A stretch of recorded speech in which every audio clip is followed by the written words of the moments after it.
Yeah, I'm not the only one who's shocked to see what's happening to peaceful protesters at universities. And let's say they're only limited to pro Palestinians who are currently and still for decades undergoing genocide at the hands of, let's call it mostly Zionists and their supporters who are everywhere around the world.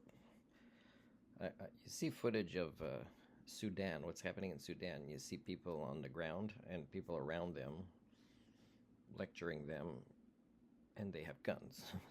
So there's no wisdom or anything to learn. The difference is they have guns and they don't have guns. And if they did have guns and the others didn't, it'd be switched around.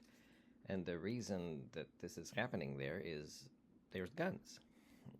So did they make their own guns in the Sudan? And if so, is it because it was behaviors of last resort because, all attempts at conflict resolution or diplomacy failed? No, of course not. And is it that bad there because there's religion there instead of no religion there? Of course. Secularism would be a totally different protest society there, with or without guns. So these ideologies, these technologies, not human thinking tools, but technologies of shoot kill as a way to kind of be empowered and not even partake in discourse or debate or the concept of human rights, it's common. I just want to say about universities, post-secondary institutions, the ones that have students brave enough to say, yeah, what are we getting in debt for if that's the world you're creating for us, kind of thing.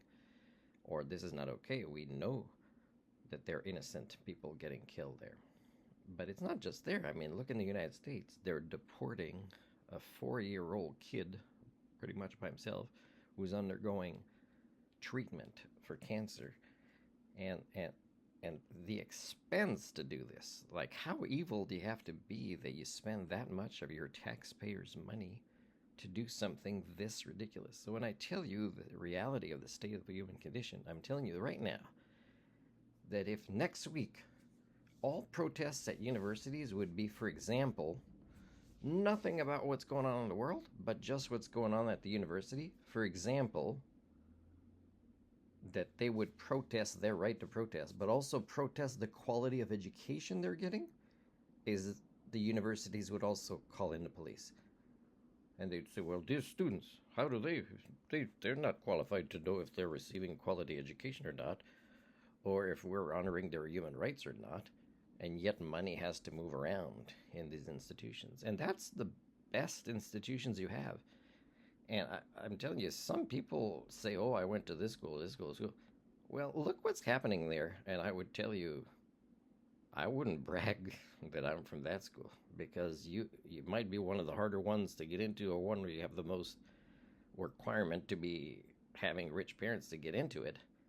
But what you came out of there being is an homo communia, a domesticate, an automaton, and maybe one of the elite automatons, but you didn't come out with more human thinking tools, which is measurable, so it can be proven.